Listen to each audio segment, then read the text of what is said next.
Hello students, हम लोग history का पेज नंबर 34 पर आ चुके हैं। आज हम पढ़ेंगे 3.3, जिसके अंदर क्या है, how important was the empire, कि जो एम्पायर होते थे कितने इम्पोर्टेंट होते थे, उसके बारे में डिटेल यहाँ पर हम पढ़ेंगे।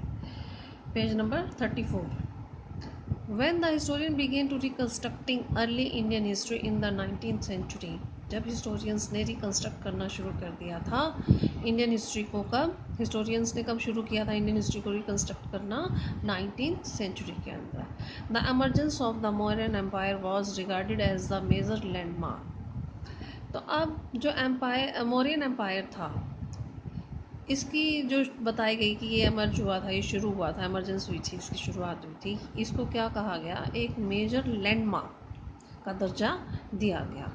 India was then under colonial rule. 19th century में सबको पता है इंडिया क्या था, इंडिया के अंदर कॉलोनियल रूल था।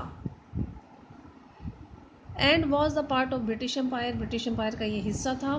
19th and early 20th century, 19th और अर्ली जो 20th सेंचुरी थी, Indian historians found the possibility that there was an empire in early India, both challenging and exciting.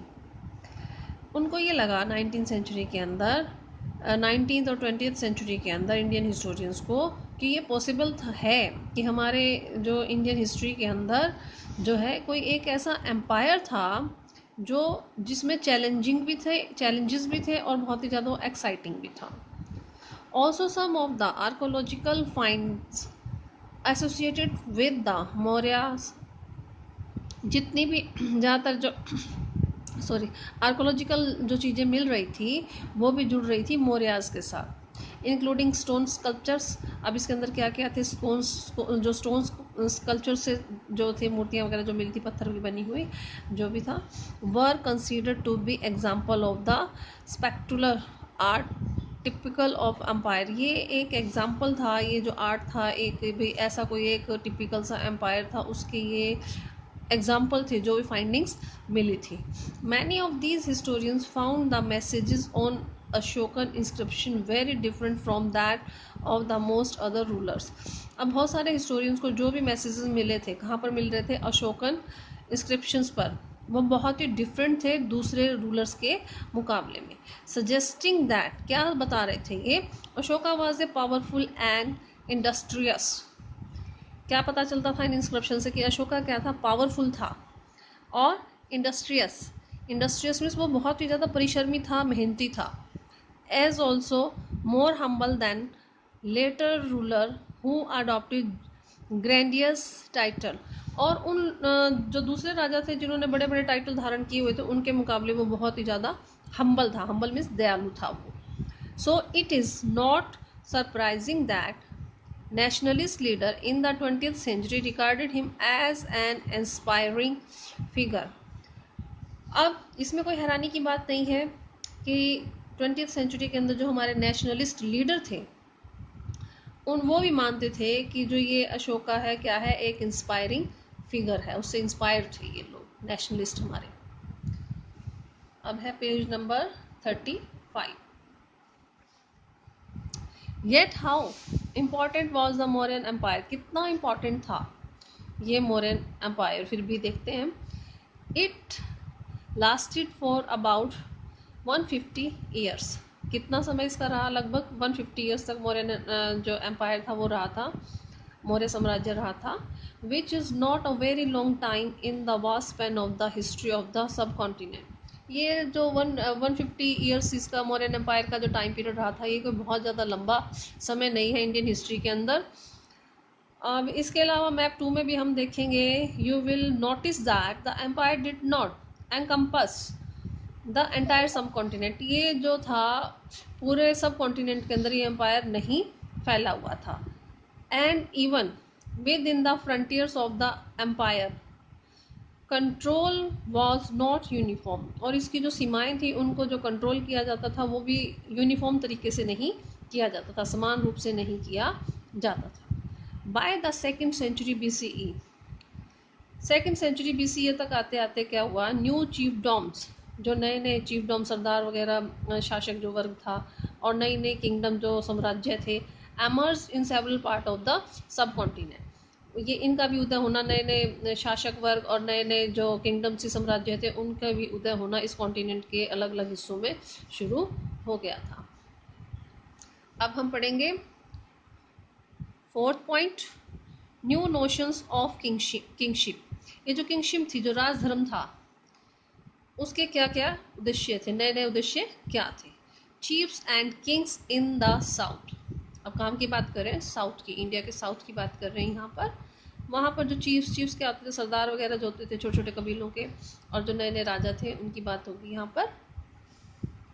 The new kingdoms that emerge in the Deccan and further south.